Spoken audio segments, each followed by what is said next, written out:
Hello everyone, this is Sakshi Vaishnoi and welcome to magnet brains.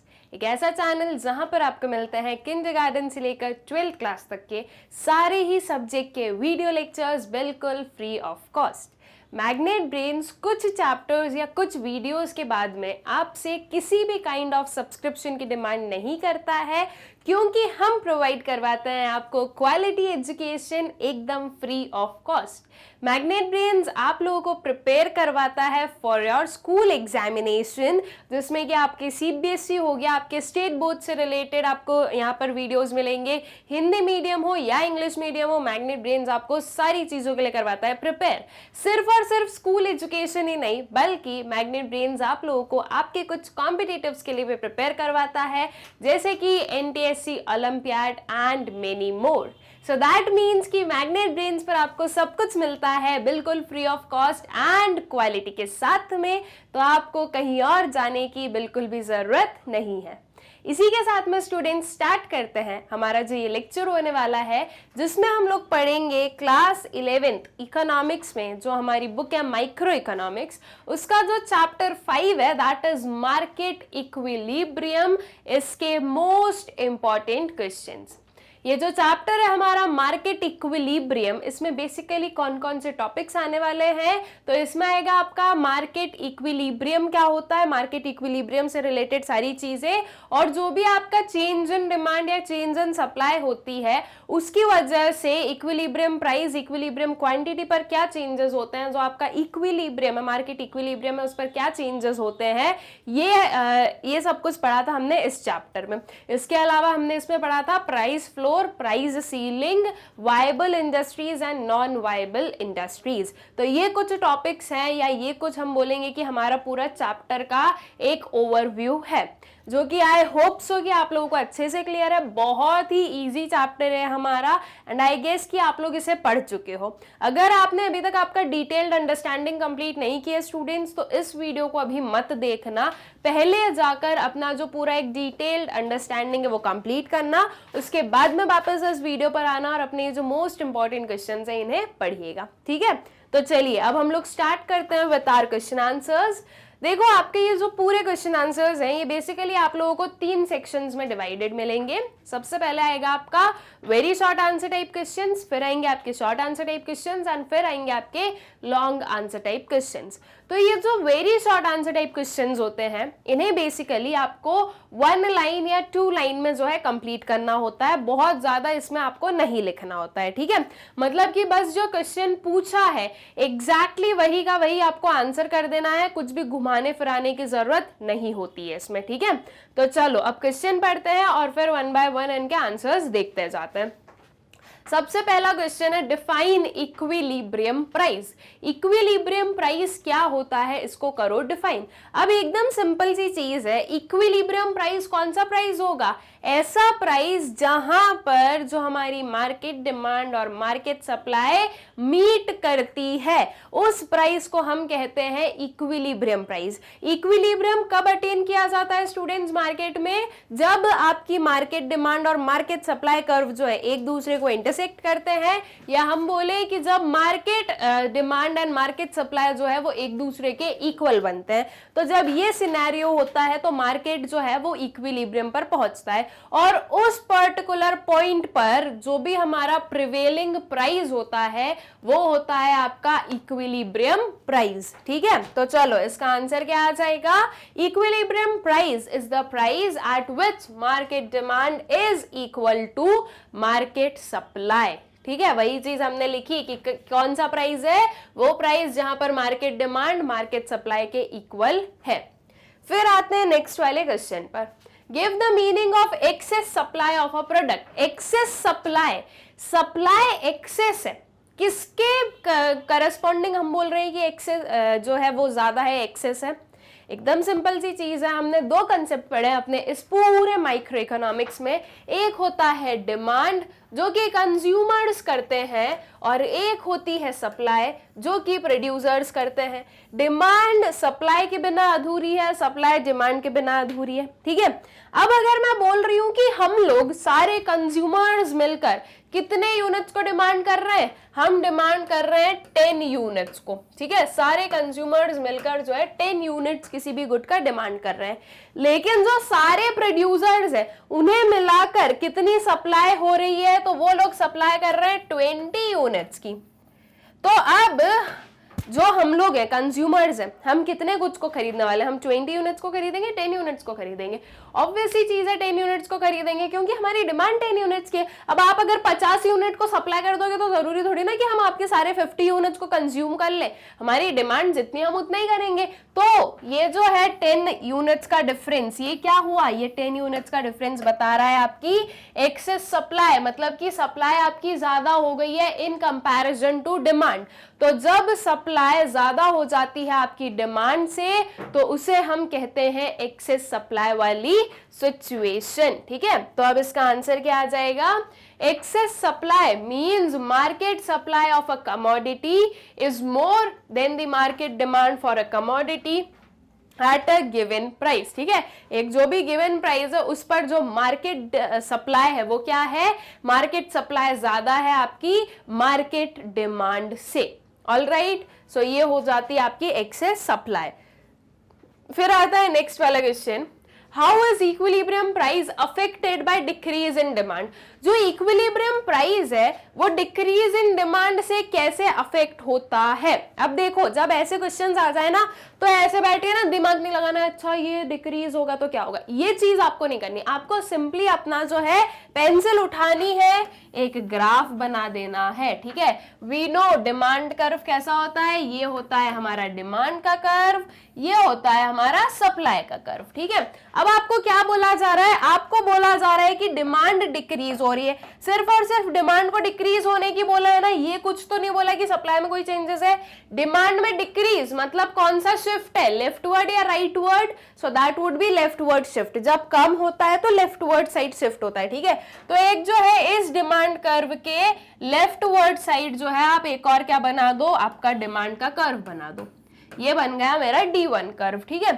ये मेरी quantity आई, ये मेरी प्राइस आई। आपसे पूछा क्या गया है कि इक्विलिब्रियम प्राइस पर इसका क्या इफेक्ट होगा, तो आपका जो इनिशियल इक्विलिब्रियम प्राइस था वो था P, और अब जब डिमांड डिक्रीज हो गई तो आपका प्राइस हो गया है P1। तो ये इक्विलिब्रियम प्राइस क्या हुआ है, ये फॉल हुआ है, राइट। तो बस इसी चीज को आपको आपके आंसर में लिखना होगा कि अगर डिमांड डिक्रीज होती है तो उसकी वजह से जो इक्विलिब्रियम प्राइस है वो डिक्रीज होगा, ठीक है, वो फॉल होगा। ओके, इक्विलिब्रियम प्राइस जो है वो क्या होने वाला है, फॉल होने वाला है। तो चलो इसका आंसर लिख दो, when demand decreases equilibrium price must decrease other things remaining unchanged, ठीक है।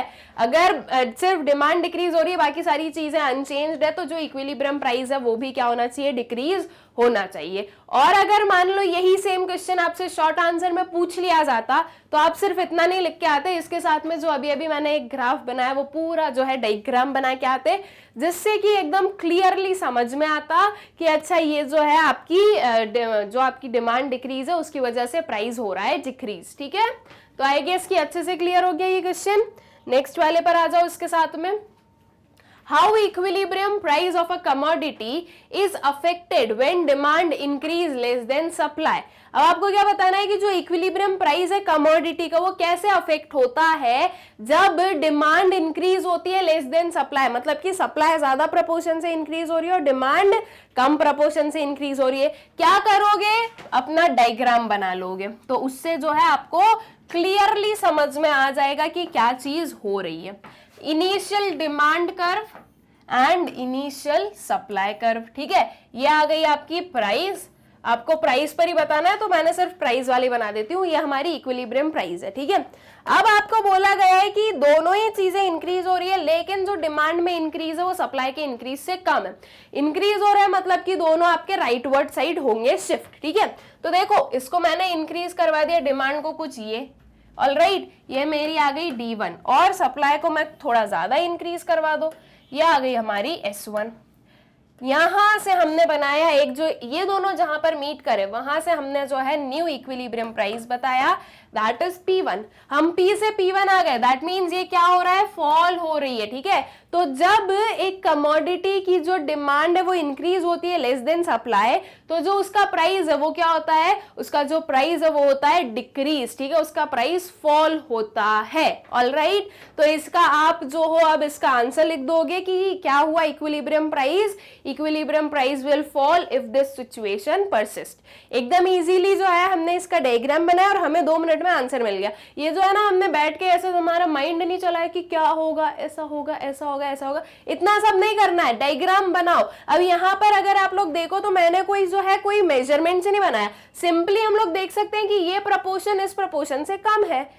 आपका जो आप लाइंस ड्रॉ कर रहे हो वो ऐसे ही करो ना कि आपको क्लियरली दिख रही है कि हाँ, increase in demand is less than your increase in supply, ठीक है, तो कोई गलतियां भी नहीं होंगी। ओके, तो ये आंसर आ जाता है इसका, when demand increases less than supply equilibrium price will fall, ठीक है, अदर थिंग्स रिमेनिंग अनचेंज्ड या other things remaining constant. Okay, फिर नेक्स्ट वाले क्वेश्चन पर आ जाओ। For a non-viable industry, where does the supply curve lie relative to the demand curve? एक जो non-viable industry होती है उसमें जो supply curve वो कहाँ पर lie करता है, demand curve के relative हम लोग बात करें तो। नॉन वायबल इंडस्ट्री कौन सी इंडस्ट्री होती है, ऐसी इंडस्ट्री जिसकी डिमांड और सप्लाई कर्व जो है वो पॉजिटिव एक्सेस में मीट नहीं करते हैं, ठीक है, वो होती है आपकी non viable industry. Alright, that means आप अगर इसका ग्राफ बनाओगे तो आपको कुछ ऐसा ग्राफ देखने को मिलता है। ये होती है हमारी डाउनवर्ड, ये आपकी आएगी डाउनवर्ड स्लोपिंग, डिमांड आपको बनाना है, और ये अपवर्ड आपकी सप्लाई बनेगी, ठीक है, ये आपका डिमांड का कर्व है, ये आपकी सप्लाई की कर्व है, और ये पॉजिटिव एक्सेस में मीट नहीं करते हैं आपके जो डिमांड और सप्लाई कर्व होते हैं। ये क्यों नहीं करते हैं, बिकॉज ये नॉन वायबल इंडस्ट्री बेसिकली उन गुड्स या उन कमोडिटीज की इंडस्ट्री है जो कि जिनकी प्राइस बहुत हाई होती है, एक कंज्यूमर उसे परचेज नहीं कर पाता है। जैसे कि एयरप्लेन्स हम लोग ले सकते हैं, ठीक है, तो एयरप्लेन्स क्या है, क्या हम लोग जो है इंडिविजुअली हमारे पास में जो है प्लेन्स हैं, क्या हम उन्हें ऑपरेट कर सकते हैं, इंडिविजुअली नहीं कर सकते, राइट।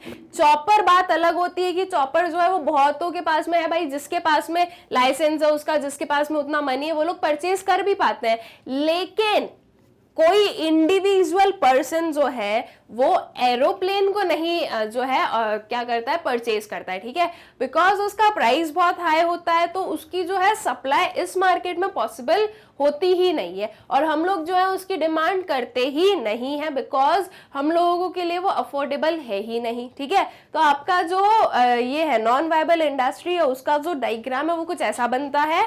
और अब आपसे पूछा गया है कि जो सप्लाई कर्व है वो डिमांड कर्व के रिलेटिव कहां पर लाई करता है, ठीक है, तो ये डिमांड कर्व के रिलेटिव कहां पर लाई कर रहा है, डिमांड कर्व के अबव जो है हमें देखने को मिलता है। So for a non viable industry supply curve lies above the demand curve, ठीक है, जो सप्लाई कर्व है वो डिमांड कर्व के अबव जो है लाई करता है। All right, I guess clear हो गई ये चीज भी आप लोगों को अच्छे से।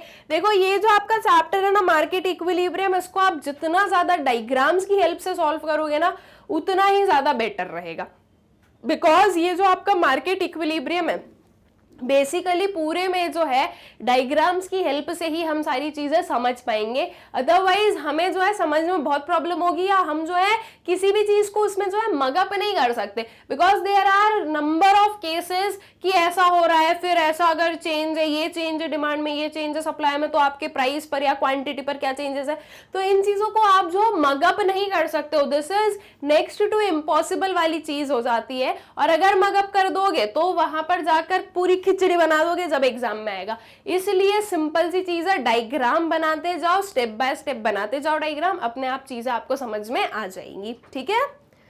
फिर नेक्स्ट वाले क्वेश्चन पर आते हैं, what do you mean by price ceiling, price ceiling किसे कहा जाता है? अब मैंने हमेशा आपको जो है प्राइस सीलिंग और प्राइस फ्लोर ऐसे टर्म्स है जिन्हें मैंने आपको कैसे एक्सप्लेन किया है, इन वर्ड्स से। ये सीलिंग है और फ्लोर में क्या आता है, फ्लोर जो वर्ड आता है। तो सीलिंग, आपके घर में सीलिंग हम किसे कहते हैं? जो टॉप मोस्ट हमारी जगह रहती है, ठीक है, हमारा जो रूम है उसकी जो टॉप मोस्ट वाली रूफ है वो होती है क्या, सीलिंग, राइट। दैट मीन्स कि वो एंड है, ठीक। तो अब जो प्राइस सीलिंग है वो क्या है, वो एंड है, मतलब कि एक हम बोलेंगे कि वो एक मैक्सिमम प्राइस है जो कि आप किसी भी गुड पर चार्ज कर सकते हो, उसके ऊपर वाला प्राइस नहीं चार्ज कर सकते। तो प्राइस सीलिंग बेसिकली क्या है, प्राइस सीलिंग जो है वो एक मैक्सिमम प्राइस है जो कि किसी भी गुड या किसी भी कमोडिटी के लिए चार्ज किया जा सकता है। So price ceiling means maximum price. ये मैक्सिमम और मिनिमम आप लोगों को अच्छे से पता होना चाहिए। सीलिंग जो है वो हमारे रूम की मैक्सिमम चीज है, तो हमारा जो प्राइस सीलिंग है वो क्या होगा, मैक्सिमम प्राइस होगा, ठीक है। और जो फ्लोर है वो मिनिमम आती है, सबसे नीचे फ्लोर है, तो जब फ्लोर सबसे नीचे है तो दैट मीन्स वो मिनिमम चीज है, तो minimum price is what, price floor, ठीक है। So price ceiling means maximum price of a commodity that sellers can charge from the buyers, ठीक है। क्या हो गया भाई कि जो प्राइस सीलिंग है उसका मतलब क्या हो गया कि वो है एक मैक्सिमम प्राइस जो कि एक सेलर चार्ज कर सकता है बायर्स से। Often the government fixes this price much below the equilibrium market price of the commodity so that it becomes within the reach of the poorer sections of the society, ठीक है। और ये जो price ceiling price floor है ये कौन जो है यूज करता है, ये कौन यूज नहीं करता है, कौन इन्हें जो है इम्पोज करता है, गवर्नमेंट इम्पोज करती है, ठीक है। कुछ एसेंशियल प्रोडक्ट्स हैं जिनका प्राइस अगर हाई रहेगा तो वो जो पुअरर सेक्शंस हैं वो लोग उन्हें अफोर्ड नहीं कर पाएंगे, तो इसके लिए गवर्नमेंट जो है प्राइस सीलिंग लगाती है ताकि जो एसेंशियल कमोडिटीज हैं वो एक अफोर्डेबल प्राइस में जो है मिल सके और जो हमारे पुअरर सेक्शंस है सोसाइटी के वो भी उन एसेंशियल कमोडिटीज को परचेस कर सकें, ठीक है। तो ऐसी कुछ चीजों में प्राइस सीलिंग लगती है और ये जो प्राइस होता है ये आपके इक्विलिब्रियम प्राइस से काफी बिलो होता है। मतलब कि अगर मैं प्राइस सीलिंग को with the help of a diagram explain करना चाहूं तो मैं कैसे करूंगी, देखो ये हुआ हमारा इक्विलिब्रियम, ठीक है, this is our equilibrium price. अब आपकी जो हम प्राइस सीलिंग बोल रहे हैं वो कहीं पर यहां पर आने वाली है, ठीक है, ये आ जाएगी आपकी प्राइस सीलिंग, ठीक। प्राइस सीलिंग जो है वो आपके इक्विलिब्रियम लेवल से काफी जो है नीचे आनी चाहिए, ठीक है। तो आई गेस क्लियर है ये। और ये क्यों गवर्नमेंट इंपोज करती है, ताकि जो कमोडिटीज है वो पुअरर सेक्शंस, जो अनप्रिविलेज सेक्शंस हैं वो भी अवेल कर सके, वो भी जो है इन्हें परचेस कर सके और इनकी जो फैसिलिटीज वगैरह है वो सारी उन्हें भी मिल सके, ठीक है। तो इसलिए जो है ये चीज की जाती है, ऑलराइट, बिकॉज इक्विलिब्रियम प्राइस जो है वो काफी हाई रहता है बहुत सारे लोगों के हिसाब से। So this is what we mean by price ceiling. फिर आता है next question, what is price floor. अब प्राइस फ्लोर क्या होता है, अभी बताया मिनिमम प्राइस। देखो जो प्राइस सीलिंग है वो कंज्यूमर्स के इंटरेस्ट के हिसाब से लगाई जाती है, मतलब कि जो प्राइस सीलिंग है वो एक मैक्सिमम लिमिट या मैक्सिमम प्राइस बताया जाता है ताकि वो कंज्यूमर्स को बेनिफिटेड रहे, ठीक है। जो कंज्यूमर्स हैं वो इजीली जो इन गुड्स को है परचेज कर सके, तो वो हमारी प्राइस सीलिंग होती है। और जब हम प्राइस फ्लोर की बात करते हैं तो ये क्या है, ये एक मिनिमम प्राइस है, ठीक है, minimum price that a seller should get, alright. So जो आपकी प्राइस फ्लोर है वो प्रोड्यूसर्स के लिए जो है बेनिफिट में रहती है। यूजुअली जो प्राइस फ्लोर है स्टूडेंट्स वो फार्मर्स या एग्रीकल्चर गुड्स हम बोले उन पर लगाया जाता है। दैट मीन्स एक मिनिमम प्राइस बताया जाता है कि एटलीस्ट इस प्राइस पर तो आपके प्रोडक्ट्स सेल होंगे ही होंगे, ठीक है। तो वो होता है आपका प्राइस फ्लोर। तो याद रखो प्राइस सीलिंग सबसे ऊपर आती है, सीलिंग तो मैक्सिमम प्राइस है वो, और वो किसके बेनिफिट में काम करती है, कंज्यूमर के बेनिफिट में। जब हम प्राइस फ्लोर की बात करें तो फ्लोर एकदम मिनिमम वाली प्लेस हो गई, तो ये जो मिनिमम वाली प्लेस है ये क्या बता रही है कि ये आपका मिनिमम प्राइस है जो कि प्रोड्यूसर्स के बेनिफिट में करता है वर्क, ठीक है। So what do you mean by price floor? So means minimum price fixed by the government for a commodity in the market. In most of the countries, the government fixes floor price of most the agriculture products, that is food grains in India. It is generally fixed above the equilibrium price. ठीक है, जैसे हमने देखा कि price ceiling जो है वो equilibrium price के नीचे आती है, वैसे ही जो आपका प्राइस फ्लोर है वो इक्विलिब्रियम प्राइस के अबव आएगा। ठीक है, वो आपके इक्विलिब्रियम प्राइस के अबव क्यों रखा जाता है? क्योंकि जो इक्विलिब्रियम प्राइस है वो एक प्रोड्यूसर के हिसाब से बिल्कुल भी सही नहीं होता है, एक जो है जो सेलर है वो बिल्कुल भी बेनिफिट उसको नहीं मिलता है। ठीक है, तो ताकि सही वेजेस मिले तो इसके लिए जो है प्राइस फ्लोर जो है वो यूज किया जाता है। ऑल राइट, आई गेस अच्छे से क्लियर हो गई ये चीज आप लोगों को। जो ये हमारा प्राइस फ्लोर है इसका मतलब अच्छे से जो है आई गेस क्लियर हो गया है। ठीक है, फिर इसके बाद में नेक्स्ट वाले क्वेश्चन पर आ जाए। अब नेक्स्ट क्वेश्चन है, during recession price falls even if supply decreases और remains stable, why does it happens? जब रिसेशन का टाइम होता है तो जो प्राइस है वो क्या होता है? फॉल होता है, इवन इफ सप्लाई डिक्रीजेस और रिमेन स्टेबल। जो सप्लाई है वो डिक्रीज हो या फिर सप्लाई स्टेबल भी है तो भी जो है आपको रिसेशन के टाइम पर प्राइस फॉल होता हुआ दिखता है। तो ये क्यों होता है? रिसेशन क्या है स्टूडेंट्स? रिसेशन डिप्रेशन के पहले वाली चीज होती है। ठीक है, अगर एक प्रोलॉन्ग्ड रिसेशन हमें देखने को मिलता है सो दैट मीन्स कि अब जो आपकी इकोनॉमी है वो डिप्रेशन वाले फेज में जा रही है। ठीक है, तो रिसेशन इज बेसिकली क्या? Economic slow down. ओके, अब ये जो इकोनॉमिक स्लो डाउन है, रिसेशन है, इससे हमें क्या समझ में आ रहा है कि लोगों के पास में मनी की है कमी। ठीक है, लोगों के पास में क्या है? पैसों की कमी है, और या तो उन्हें जॉब नहीं मिल रही है या वो अनएम्प्लॉयड हो गए हैं, या उन्हें जॉब है अगर उनके पास में तो भी उससे जो है बहुत ज्यादा उनके पास में मनी नहीं जा रहा है। सेकेंड चीज की जो सेल्फ एम्प्लॉयड लोग हैं उनके प्रोडक्ट्स नहीं बिक रहे हैं, या उनका जो पूरा बिजनेस है, जो भी उनका वर्क है वो नहीं चल पा रहा। ये सब कुछ होता है किसमें? रिसेशनरी पीरियड में, हम बोले इकोनॉमिक स्लो डाउन में। ठीक है, इकोनॉमी जो है वो बहुत ही स्लो पेस से चल रही है, बहुत ही कम जो है मनी सर्कुलेट हो रहा है आपकी इकोनॉमी में, ये होता है आपका रिसेशन। इकोनॉमिक एक्टिविटीज जो है वो बहुत कम हमें देखने को मिल रही हैं। तो अब जब हम रिसेशन की बात करते हैं तो प्राइस फॉल क्यों होता है? अब देखो बेसिकली रिसेशन में हो क्या रहा है? डिमांड हो गई ना कम। अगर डिमांड कम हुई है तभी तो फिर वो जो है हमारी इकोनॉमी वापस उसके जो है एक गुड पेस पर नहीं आ पा रही है, उसके नॉर्मल पेस पर नहीं आ पा रही है। अगर डिमांड बढ़ जाए तो ऑब्वियस सी बात है कि डिमांड बढ़ेगी तो सप्लाई तो बढ़ा ही देंगे, और फिर जो है वापस हमारी जो इकोनॉमिक एक्टिविटीज है वो बहुत ही फुल फ्लेज्ड मैनर से चलने लगेगी। लेकिन जब डिमांड कम हो रही है तो उसके लिए वी नो कि जब डिमांड को अगर हमें बढ़ाना हो तो क्या करो? प्राइस को कम करो, है ना। क्योंकि जब प्राइस फॉल होता है तब ये एक नॉर्मल ह्यूमन टेंडेंसी, और हम लोगों ने लॉ ऑफ डिमांड भी पढ़ा है कि जब प्राइस फॉल होते हैं तो ज्यादा लोग उन कमोडिटीज को करते हैं डिमांड। तो प्राइस फॉल होते हैं ताकि जो है डिमांड वापस इंक्रीज हो सके, बिकॉज अगर डिमांड इंक्रीज नहीं होगी तो आपकी जो इकोनॉमी है वो कभी नॉर्मल पेस पर आ ही नहीं पाएगी, और इवन ये रिसेशन जो है वो डिप्रेशन में कन्वर्ट होता चला जाएगा। तो इसके लिए जो है डिमांड को वापस हमें बिल्ड करने के लिए क्या करना पड़ता है, या क्या हमें देखने को मिलता है कि जो प्राइस है वो फॉल होता है, भले ही सप्लाई स्टेबल है या डिक्रीज हो। ठीक है, उससे जो है बहुत ज्यादा इफेक्ट नहीं पड़ता है, लेकिन जो आपकी जो डिमांड है उसको बढ़ाने के लिए जो है फिर ये प्राइस को फॉल होना ही पड़ता है। ठीक है, वो एक प्रॉपर हमारा पूरा जो इकोनॉमिक जो हमारी पूरी इकोनॉमिक एक्टिविटीज है उसके अकॉर्डिंग वो चीज चलती है। So during recession the demand in the market is low. ठीक है, रिसेशन के टाइम पे क्या हुआ? मार्केट में जो डिमांड है वो है लो।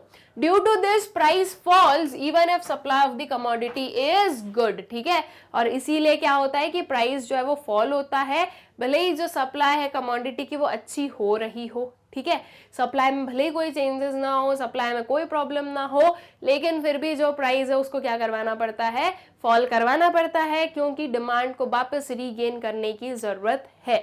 ठीक, सो आई गेस कि अच्छे से क्लियर हो गई, ये क्लियर हो गया ये क्वेश्चन आप लोगों को। ऐसे कुछ जो है आपके पास में हाई ऑर्डर थिंकिंग जो क्वेश्चंस है वो बिल्कुल आ सकते हैं। अब यहाँ पर बेसिकली आपको आपका माइंड यूज करना था कि क्यों होता है। तो अगर आपको रिसेशन का मतलब अच्छे से पता है तो आपको कोई प्रॉब्लम ही नहीं होगी कि देखो भाई रिसेशन में ये चीजें होती है। हम लोगों ने पहले भी प्रीवियसली इस पर्टिकुलर बुक में पढ़ा है, अपनी पूरी माइक्रो इकोनॉमिक्स में पढ़ा है कि डिमांड को अगर हम इंक्रीज कर, मतलब कि जो डिमांड है उसका रिलेशन प्राइस के साथ में कैसा है। और एक नॉर्मल ह्यूमन टेंडेंसी भी हमें पता है कि डिमांड जो है वो इंक्रीज कब होती है, जब प्राइसेस फॉल होते हैं। तो इसलिए जो है प्राइस फॉल होते हुए हमें दिखते हैं क्योंकि रिसेशन में डिमांड कम रहती है और उस डिमांड को हमें करवाना होता है increase. All right, so I guess clear हो गया ये क्वेश्चन आप लोगों को अच्छे से। फिर आ जाओ नेक्स्ट वाले क्वेश्चन पर। अब नेक्स्ट क्वेश्चन क्या है हमारे पास में, equilibrium price of an essential medicine is too high. जो इक्विलिब्रियम प्राइस एक असेंशियल मेडिसिन का वो क्या है, वो that is too high, that is price बहुत ज्यादा है। Explain what possible steps can be taken to bring down the equilibrium price, but only through the market forces. अब आपको ये बताना है कि क्या पॉसिबल स्टेप्स आप ले सकते हो ताकि ये जो इक्विलिब्रियम प्राइस है इसे आप जो है कम करवा सको, इसे आप नीचे लेकर आ सको। लेकिन आप इसको किस वे से करोगे, only through market forces. That means आपकी डिमांड और सप्लाई में चेंजेस करना है आपको, या हम बोले कि डिमांड एंड सप्लाई में चेंजेस करके ही आपको जो है प्राइस को कम करवाना है। तो आपको ऐसी स्टेप्स बतानी है। अब यहाँ पर जो है आपका जो है प्राइस फ्लोर या प्राइस सीलिंग नहीं लगवा सकते हो, ठीक है। मतलब कि ये जो स्टेप्स है इसमें आप ये नहीं बोल सकते हो कि प्राइस सीलिंग हम लोग जो है यूज करने वाले हैं। रीजन बीइंग कि आपको सीधा सीधा बोला गया है ओनली थ्रू मार्केट फोर्सेस, ठीक है। तो मार्केट फोर्सेस के हिसाब से ही हमें बताना होगा। Also explain the series of changes that will occur in the market। और इसी के साथ में हमें ये भी बताना है, हमें जो अपनी सीरीज ऑफ चेंजेस है, जो चेंजेस हमारे मार्केट में आने वाले हैं, हमारी इकोनॉमी में आने वाले हैं, इसकी वजह से वो हमें शो करना होगा, ठीक है। तो ये स्टेप्स हमें बतानी है। तो चलो अब हम लोग जो है इसकी स्टेप्स देखते हैं कि क्या क्या पॉसिबल स्टेप्स जो है हम ले सकते हैं।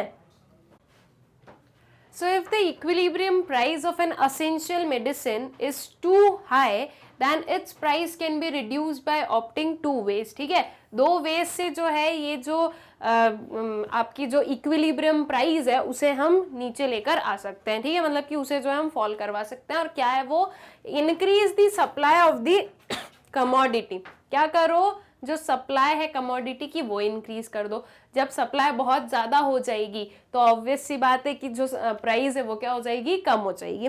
और सेकेंड वाला है government should provide such essential medicine on subsidise rate. But इसके बाद में देखो यहाँ पर हमने क्या लिखा है, यहाँ पर लिखा है हमने as per the question option 1 would be the most appropriate, changes that will occur in the market are mentioned below, ठीक है। तो as per this question option 1 जो वो ज्यादा अप्रोप्रिएट होगा। और क्यों अप्रोप्रिएट होगा, क्योंकि क्वेश्चन में बोला गया है कि मार्केट फोर्सेस की हेल्प से ही जो है आपको प्राइस फॉल करवाना है, ठीक है। इसलिए जो है हम फर्स्ट वाले ऑप्शन के साथ में जाएंगे, that is increase the supply of a commodity. तो जब हम सप्लाई कमोडिटी की बढ़ाएंगे तो क्या होगा, ये पर्टिकुलर डायग्राम हम लोग बनाने वाले हैं। आपकी इनिशियल जो सप्लाई और डिमांड कर्व है वो कुछ ये है, ओके। अब इसके बाद में सप्लाई को करवाना है increase. So that means supply में क्या होना चाहिए, राइटवर्ड का शिफ्ट होना चाहिए। तो यहां से राइटवर्ड शिफ्ट होगा और ये आपकी जो S1 सप्लाई है वो आपको देखने को मिल गई है। पहले आपका जो इक्विलिब्रियम प्राइस था वो था ये P, और अब आपके पास में एक न्यू इक्विलिब्रियम प्राइस आ गया, दैट इज P1, ठीक है। तो ये हो जाती है आपकी, इस वे से जो है आपकी क्या कम हो जाती है, जो प्राइस है वो कम हो जाएगी। अब यहाँ पर आप क्या देख रहे हो स्टूडेंट्स, ये वाली जो प्लेस है this is called excess supply. और ये एक्सेस सप्लाई होने की वजह से जो प्राइस है वो कम हो जाएगा, बिकॉज वो जो एक्सेस सप्लाई हो चुकी है उन गुड्स को हमें क्या करना है, सेल आउट करना है। और उन्हें सेल आउट करने के लिए अब प्राइसेस को करना पड़ेगा कम। ठीक है, तो अब ये जो सारा इस डायग्राम में हमने देखा उसी चीज को हम कुछ इस वे में लिखने वाले हैं। That is, in the given diagram, it is clearly depicted that due to increase in supply, the supply curve shifts to the right from SS to S1 S1. The new supply curve S1 S1 intersects the demand curve at point E1. The equilibrium price decreases from OP to OP1 and quantity increases from OQ to OQ1. ठीक है, ये चीज जो अभी अभी यहाँ पर हमने देखी, यहाँ से हम P से P1 आ गए, ये OP से OP1 पर आ गए, उसके बाद में यहाँ से हम SS से S1 S1 पर आ गए स्टूडेंट्स। इसके बाद में हमारी जो क्वांटिटी जो यहाँ पर क्वांटिटी डिमांडेड सप्लाइड है वो वाली चीज है, तो ये OQ से OQ1 पर चले गए हम लोग। ठीक है, और ये इक्विलिब्रियम प्राइस पहले E था, अब आ गया हमारा E1। तो इस डायग्राम को जब हमने क्लियरली एक्सप्लेन कर दिया तो ये हो गए हमारे changes that will occur in the market. ठीक है, so thus it is clear that by increasing the supply of the medicines, its equilibrium price can be brought down, as by doing so competition will be increased among the producers and consequently they would be forced to sell their output at the lower cost। ठीक है, तो क्या clear हुआ हमें कि अगर हम जो है सप्लाई को अगर इंक्रीज कर दें तो इसकी वजह से जो इक्विलिब्रियम प्राइस है वो हम जो है फॉल करवा सकते हैं, और इससे जो है आपका जो कंपटीशन है वो इंक्रीज हो गया। क्यों इंक्रीज हुआ? प्रोड्यूसर्स के बीच में कंपटीशन इंक्रीज हुआ कि अब जो है हमारे गुड्स सेल होने चाहिए, हमारी मेडिसिन सेल होनी चाहिए। तो ये कंपटीशन के चलते हुए प्रोड्यूसर्स क्या करेंगे? अपने प्राइस को कम करेंगे, प्राइस को कम करेंगे ताकि जो कंज्यूमर्स है वो उनकी जो मेडिसिन है उन्हें परचेज करे। ठीक है, तो इसलिए इस कंपटीशन के चलते हुए ये जो प्राइस जो कि बहुत हाई जा रहा था वो प्राइस जो है वो हम फॉल करवा सकते हैं। ठीक है, तो आई गेस क्लियर हो गया कि क्या पर्टिकुलर प्रोसेस की हेल्प से आपकी जो इक्विलिब्रियम प्राइस है वो फॉल हो सकती है। ठीक है, फिर उसके बाद में आ जाओ अब नेक्स्ट वाले क्वेश्चन पर। Explain why the equilibrium price of a commodity is determined at the level of output at which its demand equal its supply।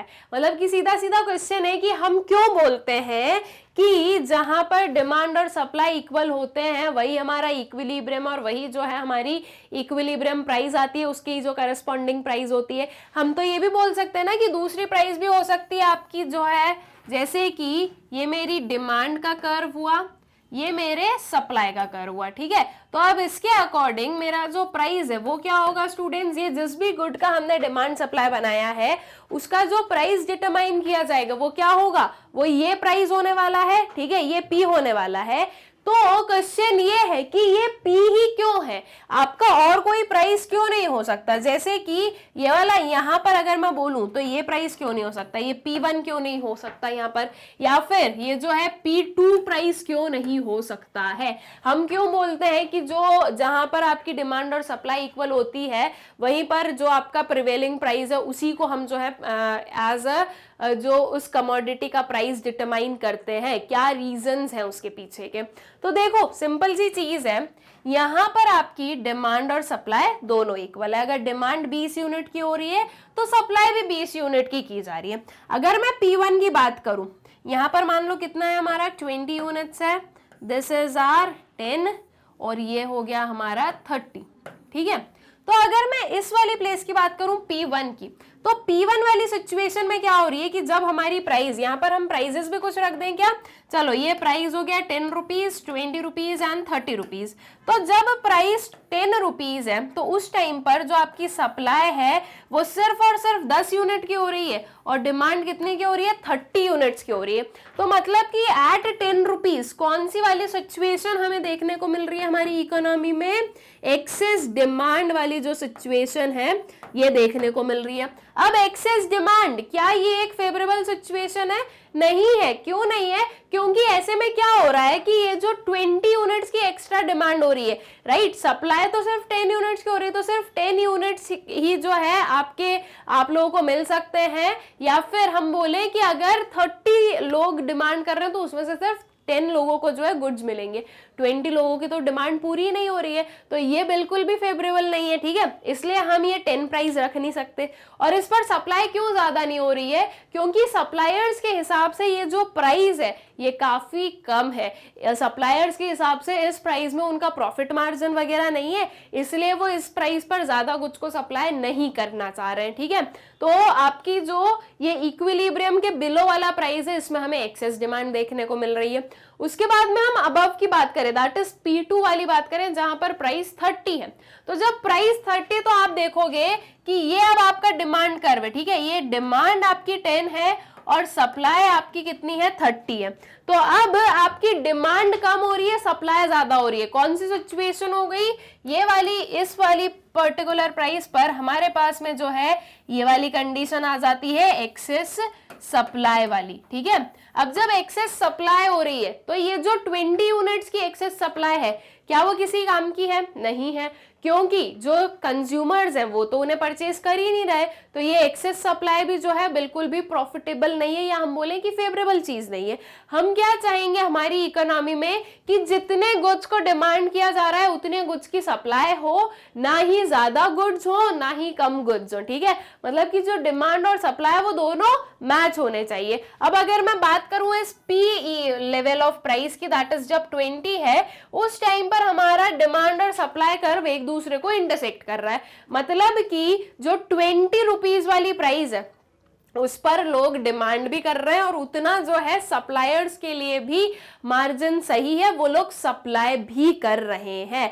तो वो एक बेस्ट प्लेस है, या वो एक बेस्ट प्राइस है जिस पर हमारी इकोनॉमी जो है वो एक बैलेंस्ड मैनर में चल रही है। अदरवाइज हमारे पास में क्या सिचुएशंस हमें देखने को मिल रही है, अदरवाइज हमें देखने को मिल रहा है कि यहां पर इस वाली जगह पर जो है एक्सेस डिमांड है, राइट, और इस वाली प्लेस पर क्या है, इस वाली प्लेस पर एक्सेस सप्लाई है। ये दोनों ही चीज जो है ये सही नहीं है, बिकॉज इससे हमारी इकोनॉमी जो है वो बैलेंस्ड वे में नहीं चल रही है, ठीक है। तो क्वेश्चन है कि क्यों इक्विलिब्रियम प्राइस जो है उसी पर जो है कमोडिटी को मतलब कि जो इक्विलिब्रियम प्राइस है उसी को ही जो है हम एक किसी भी कमोडिटी का प्राइस क्यों मानते हैं, क्यों उस इक्विलिब्रियम प्राइस के अबव या बिलो कोई सा प्राइस हम नहीं जो है कंसिडर करते हैं। तो उसका रीजन यही है कि अगर हम अबव या बिलो गए तो एक्सेस डिमांड या एक्सेस सप्लाई वाली सिचुएशन आ जाएगी, जो कि हमारे अकॉर्डिंग सही नहीं है, ठीक है। मतलब कि हमारे अकॉर्डिंग इन दी सेंस कि पूरी इकोनॉमी के हिसाब से वो एक जो है फेवरेबल कंडीशन नहीं होती है, ठीक है। तो आई गेस क्लियर हो गई है आप लोगों को पूरी जो प्रोसेस है या पूरा जो इसका मतलब है। अब इसको आपको लिखना कैसे है ये चीज समझ लो अच्छे से। सो equilibrium is the point when at the given price quantity demanded is equal to quantity supplied and equilibrium can be attained only at that point, ठीक है। If at the given price supply is more, it shows excess supply, and if demand is more, it will show excess demand.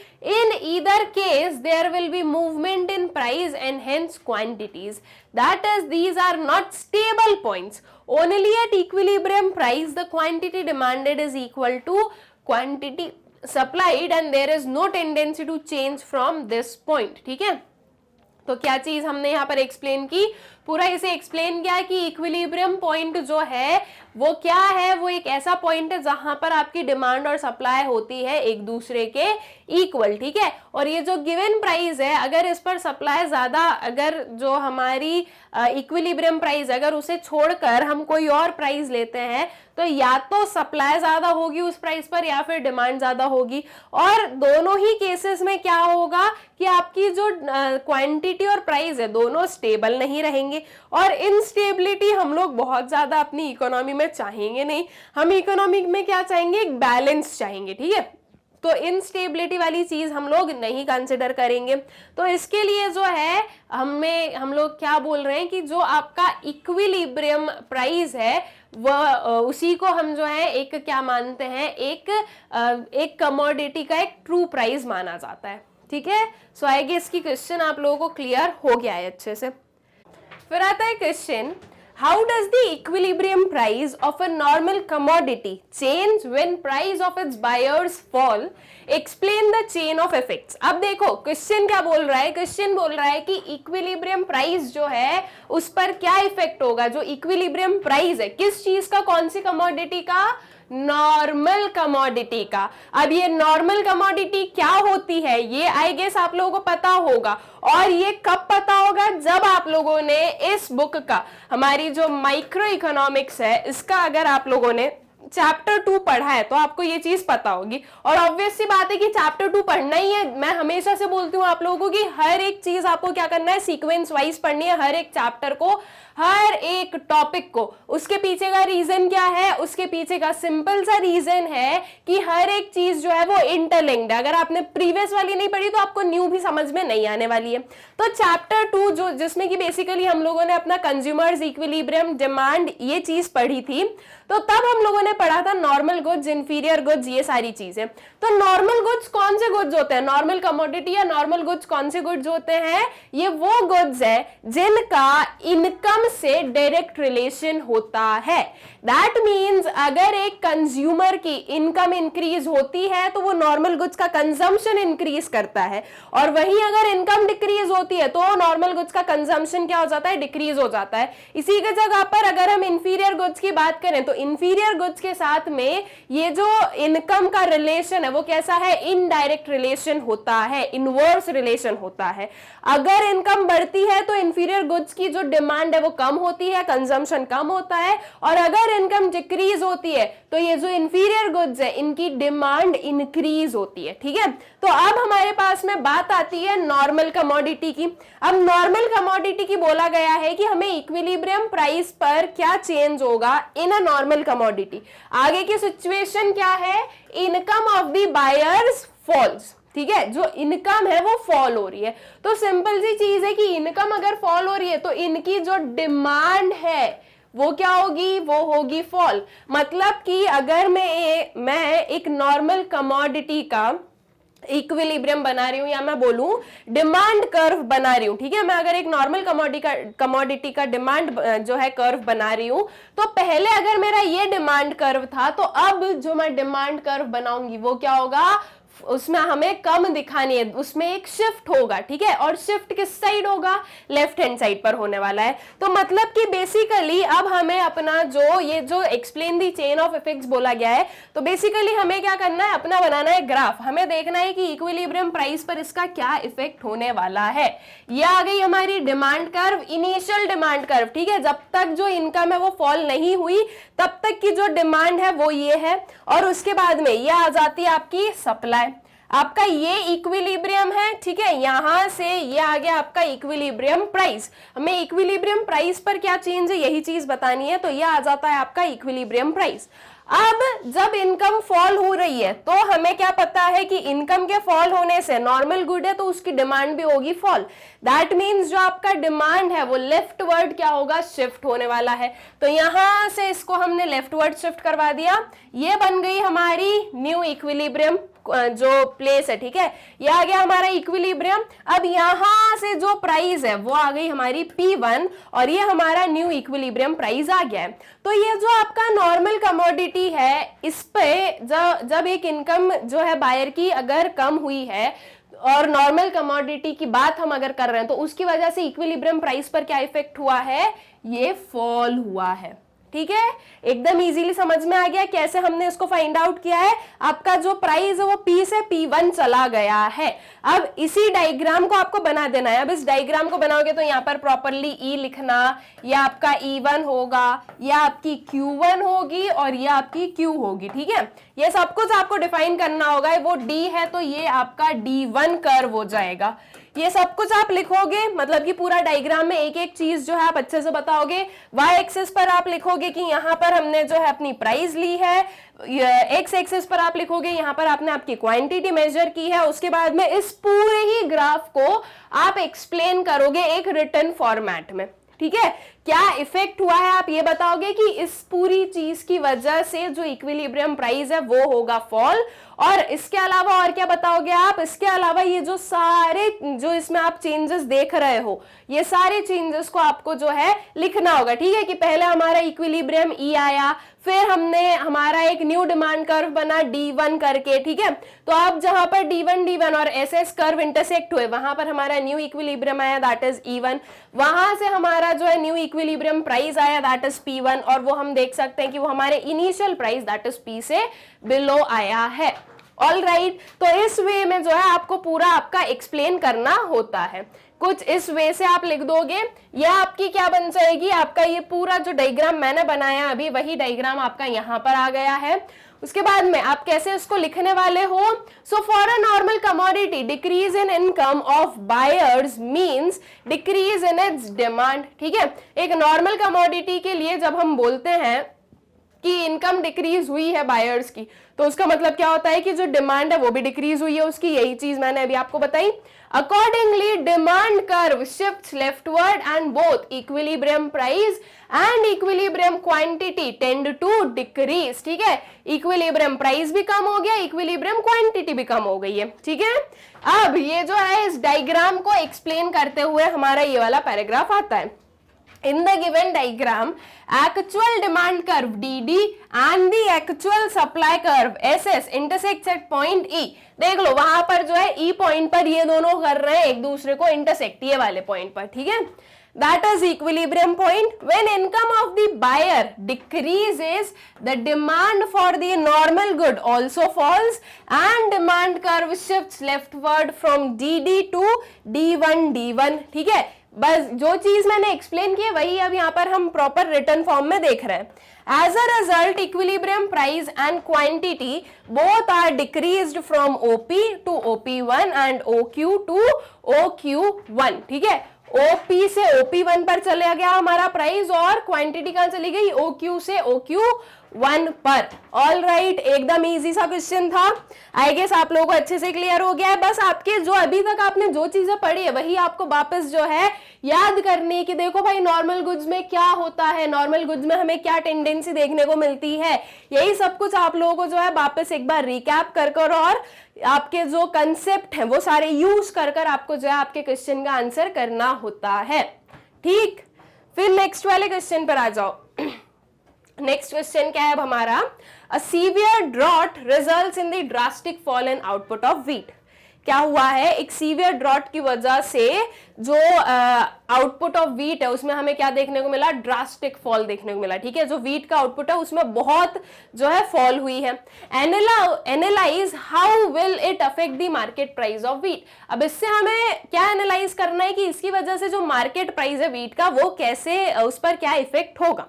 देखो simple सी चीज है, वैसे तो अगर हम logically भी देख ले तो इससे हम बिल्कुल बोल सकते हैं कि देखो व्हीट जो है उसका प्रोडक्शन में फॉल हुआ है, दैट मीन्स अब व्हीट की उतनी सप्लाई नहीं हो सकती, और जब व्हीट कम है सप्लाई करने के लिए और अगर डिमांड ज्यादा रहेगी तो जो प्राइसेस है वो बढ़ जाएंगे।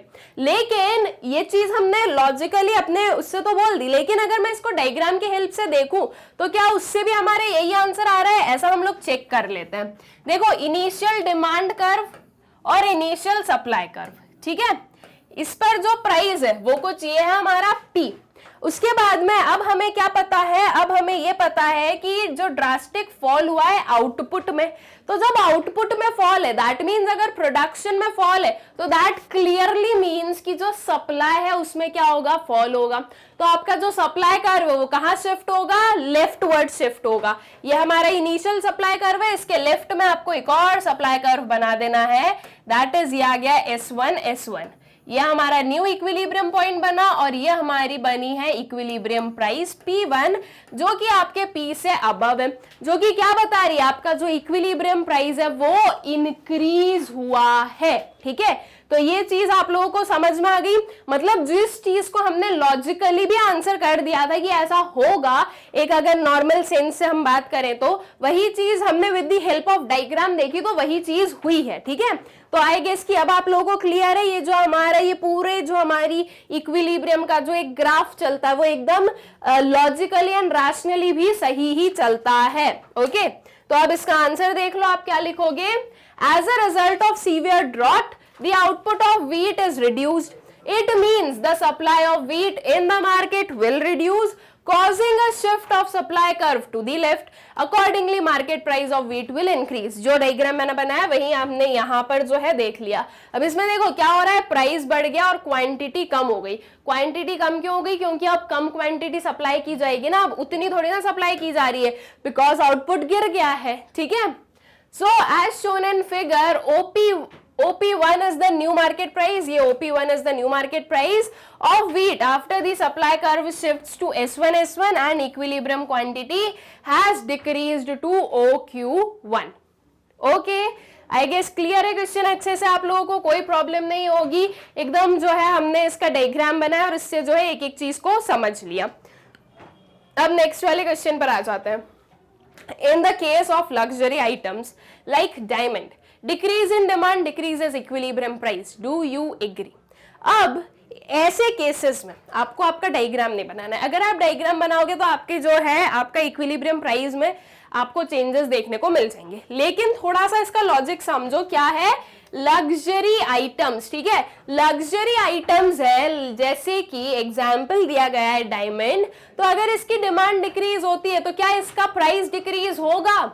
एकदम सीधा सीधा लॉजिक यूज करो कि जो भी लग्जरी आइटम्स होते हैं लाइक डायमंड ही ले लो, अगर उसकी डिमांड कम है तो क्या उसके लिए उसका प्राइस कम कर दिया जाता है? नहीं. क्यों नहीं किया जाता है? क्योंकि वो कौन सी कैटेगरी में आता है? लग्जरी की कैटेगरी में आता है. अगर लग्जरी चीजों की प्राइस कम हो जाएगी तो वो लग्जरी की कैटेगरी में आएंगे ही नहीं. वो लग्जरी क्यों है? किसी भी आइटम को, किसी भी गुड को हम लग्जरी क्यों बोलते हैं? Because of their high prices. अब अगर उनके प्राइसेस हम डिक्रीज कर देंगे तो वो लग्जरी वाले जो सेगमेंट हमारा उसमें रहेंगे ही नहीं.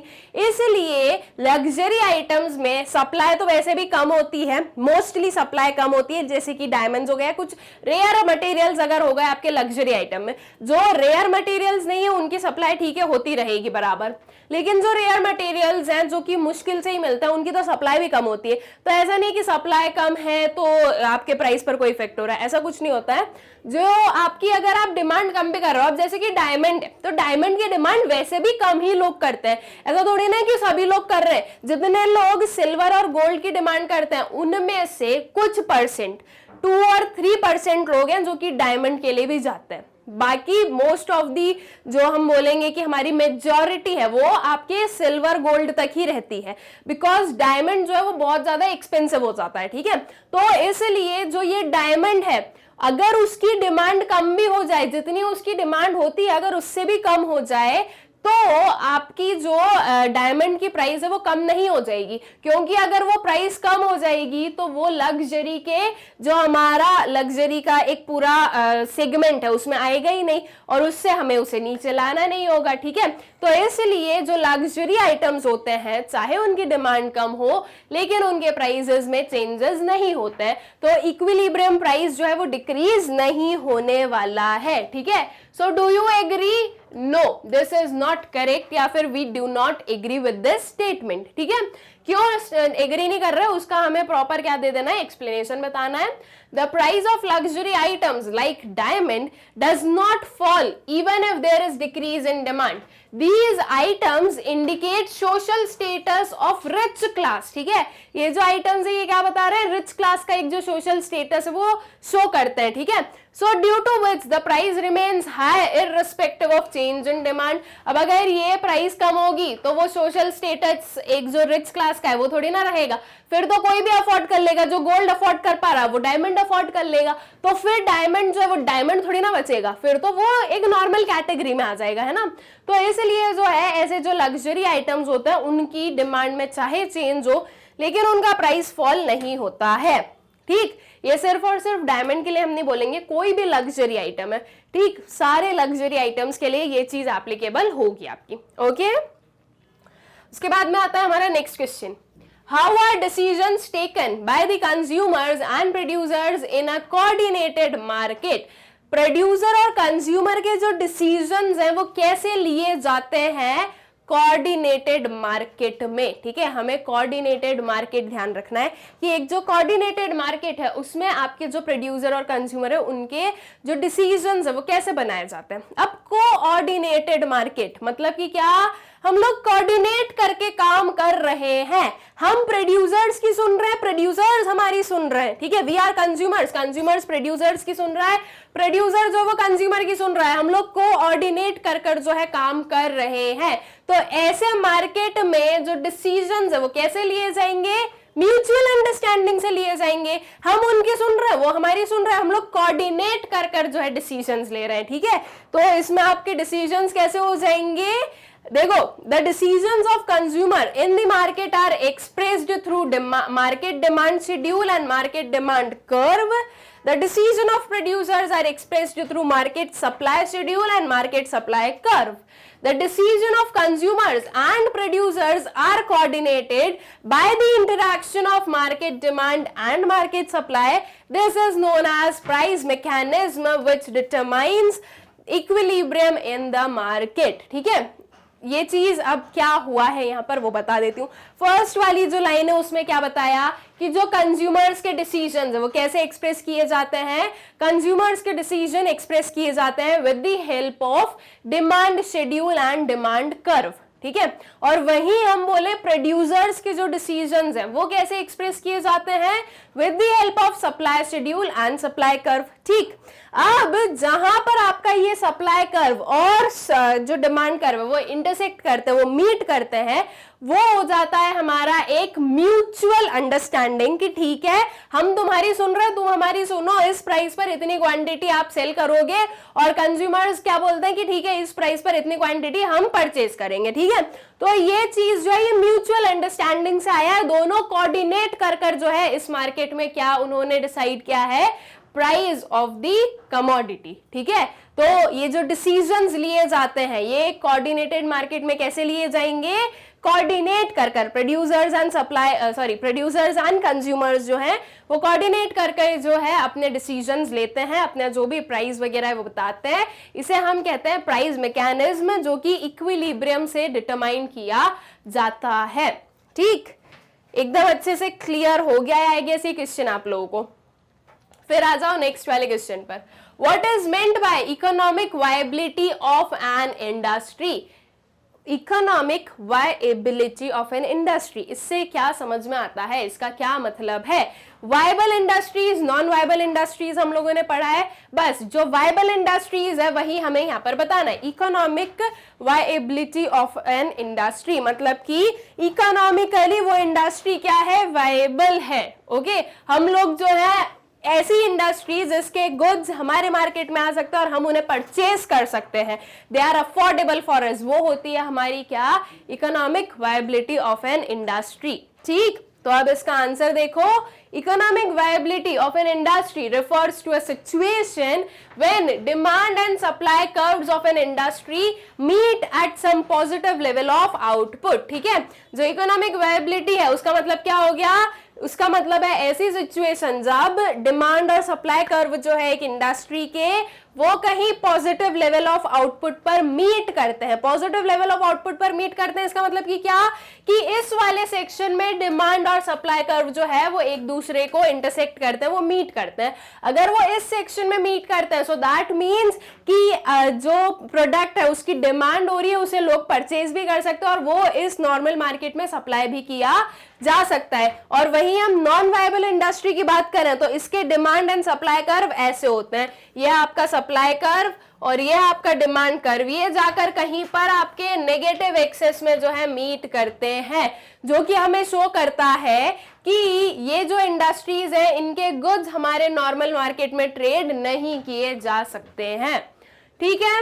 But if demand curve and supply curve do not intersect each other at any positive quantity, the industry is economically non-viable, ठीक है। लेकिन अगर डिमांड और सप्लाई कर्व जो है वो अगर एक दूसरे को कहीं पर भी जो है पॉजिटिव क्वांटिटीज में इंटरसेक्ट नहीं करते हैं अगर, तो जो इंडस्ट्री है वो क्या कहलाती है, economically non viable, In such a situation, supply curve lies above the demand curve. That is, example aircraft industry in India. ठीक है, ये आपके नॉन वायबल इंडस्ट्री का क्या हो गया, एग्जाम्पल हो गया है. तो basically what is economic viability of an industry, जो वायबल इंडस्ट्रीज हैं उन्हें एक्सप्लेन करना है आपको. ठीक है, आई गेस क्लियर हो गई बात आप लोगों को अच्छे से. That is economically viable. हम लोग जो है उसमें जो है हमारे जो गुड्स वगैरह हैं वो हम परचेज कर सकते हैं उस इंडस्ट्री के. ठीक, फिर आता है नेक्स्ट वाला question. Market for a product is in equilibrium, supply of the product decreases. क्या हुआ है, जो मार्केट एक प्रोडक्ट का वो किस में है, इक्विलिब्रियम पर है, और हमें पता चला कि जो सप्लाई है प्रोडक्ट की वो हो गई है डिक्रीज. ठीक है, explain the chain of effects of this change till the market again reaches equilibrium, use diagram. तो अब बेसिकली आपको क्या बताना है, सारे जो चेंज हो रहे हैं ये हमारा, हम बनाते हैं अपना डायग्राम. ये हो गया हमारा डिमांड का कर्व, ये हो गया हमारा सप्लाई का कर्व. ये हमारी इनिशियल जो है इक्विलिब्रियम प्लेस है. This is your initial equilibrium price, और ये है आपका इनिशियल इक्विलिब्रियम क्वांटिटी. अब आपको बोला जा रहा है कि जो सप्लाई है प्रोडक्ट की वो हो गई डिक्रीज. प्रोडक्ट की सप्लाई डिक्रीज हुई है, इट मींस कि जो आपका सप्लाई कर्व है वो कहाँ शिफ्ट करेगा, लेफ्टवर्ड साइड शिफ्ट करेगा. तो अब इस सप्लाई कर्व को करवा दो लेफ्टवर्ड साइड शिफ्ट, यह आ जाएगा आपका S1. ठीक है, ये लेफ्टवर्ड साइड आ गया. अब आपको बताना है कि ये वापस इक्विलिब्रियम पर पहुंचे उस तक जितने भी हमारे एडजस्टमेंट होंगे. तो अब हमारे पास में आ जाता है न्यू इक्विलिब्रियम. सप्लाई कम हुई लेकिन न्यू इक्विलिब्रियम हमें मिल गया. ठीक है, आपका डिमांड वही है, ये आपकी सप्लाई कर्व, न्यू वाली जो सप्लाई कर्व वहां पर इंटरसेक्ट की है, ये बन गया आपका E1. यहां से हमने देखा ये हमारी आई P1 और ये आ गया हमारा Q1. ठीक है, आपका जो क्वांटिटी है इक्विलिब्रियम क्वांटिटी डिक्रीज हुआ और इक्विलिब्रियम प्राइस जो है वो इंक्रीज हुआ है. तो बेसिकली आपका ये जो पूरा डायग्राम है इससे हमें क्या समझ में आया कि अगर जो सप्लाई है प्रोडक्ट की वो अगर डिक्रीज हो रही है तो इसकी वजह से जो इक्विलिब्रियम प्राइस है वो इंक्रीज हो रहा है और जो इक्विलिब्रियम क्वांटिटी है वो डिक्रीज हो रही है. अब इसी डायग्राम को आपको बनाना है और इसी को आपको क्या करना है, एक्सप्लेन करना है. तो देखो ये आ जाएगा आपका आंसर. ये हमने डायग्राम बना दिया जो अभी अभी मैंने आपको बताया. यहां से आपकी प्राइस इंक्रीज हो गई और यहां से आपकी क्वांटिटी हो गई डिक्रीज. ठीक, so demand curve remaining unchanged if there is decrease in supply curve and equilibrium point will shift to leftwards. ठीक है, तो डिमांड कर्व जो है वो चेंज नहीं हो रही है, सिर्फ और सिर्फ जो है सप्लाई डिक्रीज हो रही है. तो ऐसे केस में जो सप्लाई कर्व और इक्विलिब्रियम पॉइंट है, सप्लाई कर्व यहां से यहां आया और इक्विलिब्रियम पॉइंट यहां था यहां आ गया, ये लेफ्ट साइड हो गया ना, तो दोनों ही चीज जो है वो लेफ्टवर्ड शिफ्ट हो रही है. As a result, equilibrium price will increase, but equilibrium will decrease. Equilibrium quantity will decrease. ठीक है, यहाँ पर quantity ऐड करना. तो ऐसे केस में क्या हुआ, इसके रिजल्ट में क्या देखने को मिला कि जो इक्विलिब्रियम प्राइस है वो तो इंक्रीज हो रहा है लेकिन जो इक्विलिब्रियम क्वांटिटी है वो हो रही है decrease. Okay, in the given diagram actual demand curve DD and the actual supply curve SS intersects at point E, that is equilibrium point. ये दोनों कहां पर मीट करे, इस वाले पॉइंट पर जो जिससे कि हमने क्या नेम किया है, E इसका हमने नेम दिया है. At this point actual quantity demanded is OQ. इसकी जो actual quantity demanded है वो क्या है, OQ. ठीक है, due to decrease in the supply, new supply curve S1 intersects the demand curve at new equilibrium point E1. ठीक है, तो ये जो एक न्यू हमारा क्या बना है, सप्लाई कर्व बना है S1 वो आपके डिमांड कर्व को यहाँ पर मीट कर रहा है जिसे हमने क्या नेम दिया है, E1 नेम दिया है. Consequently, the price rises from OP to OP1 and equilibrium quantity falls to OQ1. ठीक है, जो प्राइस है वो OP1 हो गया और OQ1 इसकी क्वांटिटी हो गई. तो ये हो गया हमारा पूरा जो चेन ऑफ इफेक्ट्स है वो, और ये हो गया हमारा diagram. All right, I guess अच्छे से क्लियर हो गया ये वाला क्वेश्चन भी आप लोगों को. फिर आ जाओ नेक्स्ट वाले क्वेश्चन पर. अब आता है हमारे पास में कुछ लॉन्ग आंसर टाइप क्वेश्चन. क्या क्वेश्चन है देखते हैं. How is equilibrium price of a commodity determined? Explain with the help of demand and supply schedule.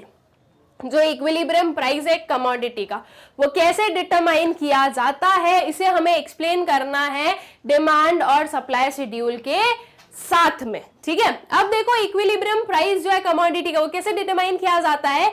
Equilibrium price हम उस प्राइस को बोलते हैं जब डिमांड और सप्लाई जो है वो एक दूसरे के इक्वल बन जाए। अगर हम शेड्यूल की बात करें तो दैट स्टेबल हो जाता है हमारा, जिसमें कि हम बताएंगे कि जहां पर डिमांड और सप्लाई की जो क्वांटिटीज है, जो वैल्यूज है, वो इक्वल होती है, उस पर जो भी प्राइस होता है वो आपका इक्विलिब्रियम प्राइस आ जाता है।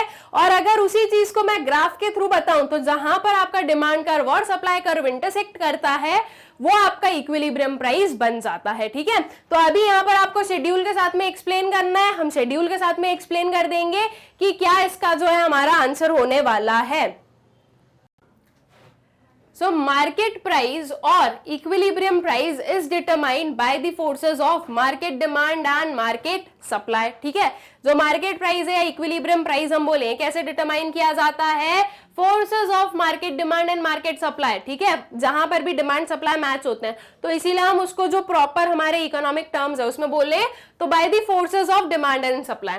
Considering market demand schedule on one hand and market supply schedule on the other hand, we identify equilibrium price as one where market demand is equal to the market supply or where market demand curve and market supply curve intersect each other। ठीक है, तो अगर हम schedule की बात कर रहे हैं तो जो आपका मार्केट डिमांड शेड्यूल है और जो मार्केट सप्लाई शेड्यूल है, दोनों को हम एक साथ में रखें तो जहां पर दोनों इक्वल होते हैं वो आपका इक्विलिब्रियम प्राइस हो जाता है। या फिर हम ये बोल दें कि जहां पर दोनों के जो कर्व्स है वो मीट करते हैं तो वो हमारा क्या हो जाता है, वो हमारा हो जाता है आपका इक्विलिब्रियम प्राइस। ठीक है, अब यहां पर हमने क्या लिया है, price of the commodity X लिया है, quantity supplied of the commodity X that is dozens में, quantity demanded of a commodity X ये भी डजन्स में है। तो अब आपको प्राइस नहीं देखना है, अब आपको क्या देखना है, ये दोनों क्वांटिटीज, यहाँ पर आपकी सप्लाई है, यहाँ पर आपकी डिमांड है, सप्लाई और डिमांड जहां पर मीट करेंगे वो चीज हमें देखनी होगी। देखो यहाँ पर आपकी सप्लाई है 50 और यहाँ पर आपकी डिमांड क्या है 10 है, ये 40 सप्लाई है 20 डिमांड है, ये दोनों इक्वल नहीं है। इस सिचुएशन में हम क्या देख रहे हैं, कौन सी सिचुएशन है, ये एक्सेस सप्लाई वाली सिचुएशन है। अगर मैं यहाँ पर प्राइस भी देखूं तो प्राइस पहले हमारा 5 है, ज्यादा प्राइस पर कम डिमांड की जाती है हमें इतना पता है, और ज्यादा प्राइस पर ज्यादा सप्लाई की जाती है ये भी हमें पता है। तो यहाँ पर सप्लाई ज्यादा हो रही है, डिमांड कम हो रही है। ठीक है, same goes to this one, supply ज्यादा हो रही है, डिमांड कम हो रही है। तो इसे हम क्या बोलेंगे, कौन सी सिचुएशन है, ये एक्सेस सप्लाई वाली सिचुएशन है। ठीक है, फिर उसके बाद में जब प्राइस बना हमारा 3 तो उस टाइम पर हम देख रहे हैं हमारी जो क्वांटिटी सप्लाइड है ये भी 30 डजन्स की है और आपकी जो क्वांटिटी डिमांडेड है ये भी 30 डजन्स की है। अब अभी हमने पढ़ा कि जहां पर आपके डिमांड और सप्लाई सेम हो जाते हैं उसके करस्पॉन्डिंग जो भी प्राइस होता है वो इक्विलिब्रियम प्राइस कहलाता है। तो ये दोनों 30-30 बने, इसके लिए प्राइस क्या हो गया, इसके लिए प्राइस हो गया 3। तो हमारा जो इक्विलिब्रियम प्राइस है वो क्या आएगा, इक्विलिब्रियम प्राइस आएगा 3 और 3 जो है वो हमारे इस कमोडिटी का, जो कमोडिटी एक्स है उसका प्राइस कितना बोला जाएगा, that would B 3 rupees, because 3 rupees per आपकी डिमांड और सप्लाई दोनों जो है इक्वल होते हैं। तो ये वाली सिचुएशन आई हमारी इक्विलिब्रियम वाली सिचुएशन। फिर उसके बाद में क्या आता है हमारे पास में, जो आगे है, जब प्राइस 2 हुआ तो क्वांटिटी सप्लाइड हो गई 20 और क्वांटिटी डिमांडेड आ गई हमारी 40। ठीक है, फिर से जो है अनइक्वल दिख रहा है। प्राइस 1 हुआ तो आपकी क्वांटिटी सप्लाइड बन गई 10 और आपकी क्वांटिटी डिमांडेड बन गई 50। अब ये जो 2 और 1 जो प्राइस है उस टाइम पर हम देख रहे हैं कि सप्लाई कम हो रही है, डिमांड ज्यादा की जा रही है। तो ये कौन सी सिचुएशन आती है, that is of excess demand. ठीक है, तो आई गेस क्लियर हो गया कि कैसे हम जो है अपना इक्विलिब्रियम प्राइस डिटरमाइन करते हैं। अब एक चीज देखना, प्राइस एंड क्वांटिटी सप्लाइड में कैसा रिलेशनशिप होता है, डायरेक्ट रिलेशनशिप होता है। अगर प्राइस कम होता है तो क्वांटिटी सप्लाइड भी कम होता है और अगर प्राइस इंक्रीज होता है तो क्वांटिटी सप्लाइड भी इंक्रीज होता है। हम यहाँ पर देख रहे हैं प्राइस क्या हो रहा है, प्राइस फॉल हो रहा है, तो आप क्वांटिटी सप्लाइड को भी देख सकते हो, ये भी हो रही है फॉल। 50, 40, 30, 20, 10, ठीक है, ये भी क्या हो गया, फॉल हो रहा है। इसके अलावा हमें इतना पता है कि डिमांड और प्राइस का कैसा रिलेशनशिप होता है, डायरेक्ट रिलेशनशिप होता है, ठीक है। डिमांड एंड प्राइस का इनडायरेक्ट रिलेशनशिप होता है, ओके। तो अगर प्राइस इंक्रीज होती है तो डिमांड डिक्रीज होती है, और अगर प्राइस डिक्रीज होती है तो डिमांड इंक्रीज होती है। अब यहां पर अगर हम देखें तो 5, 4, 3, 2, 1, ये क्या हो रही है आपकी प्राइस डिक्रीज हो रही है। वहीं अगर मैं क्वांटिटी डिमांडेड देखूं तो 10, 20, 30, 40, 50 ये इंक्रीज होती हुई आपको दिख रही है। तो जब भी आप शेड्यूल बनाओगे ये चीजें आपके माइंड में बहुत अच्छे से रहनी चाहिए। जो सारे कंसेप्ट हम लोगों ने पढ़े हैं वो आप लोगों को अच्छे से पता होने चाहिए, ठीक है। कि देखो भाई प्राइस और क्वांटिटी में डायरेक्ट रिलेशनशिप, तो आपको जो है डायरेक्ट रिलेशनशिप देखते हुए चलना है। वहीं हम क्वांटिटी डिमांडेड प्राइस में बोले तो इनडायरेक्ट रिलेशन होता है, तो वो इनडायरेक्ट रिलेशन भी आपको देखते हुए चलना है, ठीक। इतनी चीजें आप लोगों को आपके माइंड में बहुत ही अच्छे से रखनी जरूरी है। ये जो छोटी छोटी सी मिस्टेक है ना कि हम कुछ भी लिख देंगे, ऐसा मत करना, लॉजिकली लिखना। जो अभी तक सब कुछ पढ़ा है वो सारे कंसेप्ट को अप्लाई कर कर आपको जो है यहाँ पर ये चीज बतानी होती है। तो with the help of schedule हमने बता दिया इक्विलिब्रियम प्राइस क्या होगा, या हम बोले कि किसी भी कमोडिटी का प्राइस क्या होगा। जहां पर इक्विलिब्रियम लेवल अटेन किया जाता है वो उस पर्टिकुलर प्रोडक्ट का प्राइस बन जाता है, ठीक है। आई गेस अच्छे से क्लियर है ये वाला क्वेश्चन आप लोगों को। अब इसी पर्टिकुलर शेड्यूल को हमने जो है डायग्राम में कन्वर्ट कर दिया है और इस डायग्राम को एक्सप्लेन कर देते हैं, ठीक है। So in the schedule and diagram demand and supply become equal only at the price of ₹3, so it will be our equilibrium price. Also it is clear that equilibrium price is determined at the point where demand and supply curve intersect each other at 30 units of the commodity X, ठीक है। यहां पर आपको properly लिखना है 10, 20, 30, 40, 50, और यहां पर भी 10, 20, 30, 40, 50 लिखना, और 30 पर दोनों मीट करेंगे तो उस टाइम पर जो है आपका क्या हो जाएगा, प्राइस आपकी 3 हो जाएगी एंड जो आपकी क्वांटिटी है वो 30 आ जाएगी, ठीक है। आई गेस अच्छे से क्लियर है ये क्वेश्चन। नेक्स्ट वाले क्वेश्चन पर आ जाओ। How is equilibrium price of the commodity determined? What happens if the market price is more than equilibrium price? अब equilibrium price किसी भी commodity का कैसे डिटरमाइन किया जाता है वो हमें बताना है, जो कि हम ऑलरेडी बता चुके हैं। मतलब कि प्रीवियस वाले क्वेश्चन में मैंने आपको बताया था, उसी चीज को हमें यहाँ पर जो है फिर से एक बार लिखना होगा। अब इसके आगे आपसे क्या क्वेश्चन बोला गया है कि what happens if the market price is more than equilibrium price? अगर जो मार्केट प्राइस है वो आपके इक्विलिब्रियम प्राइस से ज्यादा हो। जैसे कि जो शेड्यूल देखा था उसमें ही हम लोगों ने देखा था, क्या देखा था उसमें हम लोगों ने देखा था कि देयर वाज अ टाइम जब 3 से ज्यादा क्या था, 3 से ज्यादा प्राइस था, मतलब कि 4 और 5 जब प्राइस था। तो अगर 4 या 5 प्राइस हो तो फिर आपका जो कौन सी सिचुएशन अराइज होती है आपकी इकोनॉमी में, तो उस टाइम पर हमने देखा कि जब इक्विलिब्रियम प्राइस से ज्यादा मार्केट प्राइस होता है तो एक्सेस सप्लाई वाली सिचुएशन होती है अराइज, है ना। यही चीज हो गई। अब एक्सेस सप्लाई अगर होगा तो जितनी डिमांड है उतने गुड्स तो कंज्यूम कर लिए, लेकिन जो एक्सेस बचा है उसको कोई भी परचेज नहीं करेगा, ठीक है, क्योंकि उस प्राइस पर लोग जो है कंज्यूम नहीं करना चाहते। तो फिर अल्टीमेटली जो एक प्रोड्यूसर है, जो एक सप्लायर है, उसे क्या करना पड़ेगा, उसे अपना ये जो प्राइस है वो कम करना पड़ेगा। तो जब प्राइस कम होगा तो वो सप्लाई भी वापस कहां पर आ जाएगी, इक्विलिब्रियम पर आ जाएगी। और वो प्राइस कब तक कम किया जाएगा, तब तक जब तक वो इक्विलिब्रियम पोजीशन पर ना पहुंच पाए, ठीक है। तो क्योंकि प्रोड्यूसर्स या सप्लायर्स के पास में अनसोल्ड गुड्स बच जाएंगे तो उन गुड्स को सेल करने के लिए उन्हें प्राइस कम करना ही पड़ेगा, क्योंकि अगर प्राइस कम नहीं करोगे तो डिमांड इंक्रीज नहीं होगी। तो अल्टीमेटली अगर आपका जो मार्केट प्राइस है वो इक्विलिब्रियम प्राइस के अबव जाता भी है तो with the forces of market demand and market supply वो चीज वापस जो है नीचे आ जाएगी और आपके इक्विलिब्रियम प्राइस पर आकर रुक जाएगी, ठीक है। तो आई गेस ये चीज भी आप लोगों को हो गई क्लियर अच्छे से। अब इसका प्रॉपर आंसर देख लो। So the equilibrium price is the price at which market demand and market supply are equal to each other as shown in the following schedule and diagram, ठीक है। ये एक शेड्यूल है और आगे डायग्राम भी होगा, उसको भी हम लोग देखेंगे। तो जो इक्विलिब्रियम प्राइस है वो कौन सा प्राइस है? ये वो प्राइस है जिसमें कि जहां पर आपकी मार्केट डिमांड और मार्केट सप्लाई जो है वो बन जाते हैं एक दूसरे के इक्वल। तो ये प्राइस आ गई आपकी 1 2 3 4 5, डिमांड फॉर एक्स आ गई 25 20 15 10 एंड 5, सप्लाई ऑफ एक्स आ गई 5 10 15 20 एंड 25। ठीक है, अब इसमें अगर हम लोग देखें तो आपकी दोनों इक्वल कहां पर है? इस वाली पोजीशन पर, दैट इज 15 15, जो कि क्या है आपका प्राइस है आपका 3। आपको बताना है कि what happens if market price is more than equilibrium price. ये इक्विलिब्रियम प्राइस 3, अगर इससे ज्यादा आपका मार्केट प्राइस है, दैट इज अगर 4 या 5 है, तो क्या सिचुएशन होगी?